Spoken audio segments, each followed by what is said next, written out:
কিয়ামতের ময়দানে যত আমল দুনিয়াতে আছে এর মধ্যে সবচেয়ে ভারী আমল কোনটা হবে জানেন? কোনটা? ওয়াজ শোনা।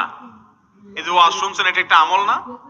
ওয়াজ শুনলে আমল নামায় সওয়াব লেখা হবে না ইনশাআল্লাহ? এটা কিয়ামতের ময়দানে আমল নামায় সবচেয়ে ভারী হবে না? কোরআন তেলাওয়াত করলে আমল নামায় সবচেয়ে ভারী হবে সেটা না? কিয়ামতের দিন আমল গণা হবে না মাপা হবে?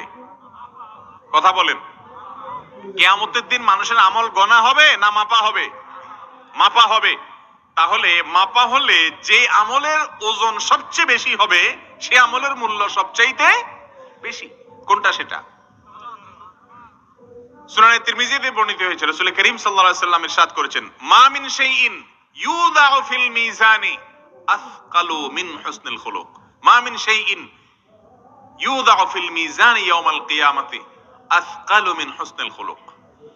কিয়ামতের ময়দানে যত আমল এনে মিজানের পাল্লায় উঠানো হবে মানুষের, আমল তো দেখা যায় না, কিন্তু সেদিন হয়তো আল্লাহ তাআলা এটাকে একটা রূপ দিবেন দেখা যাওয়ার মতো।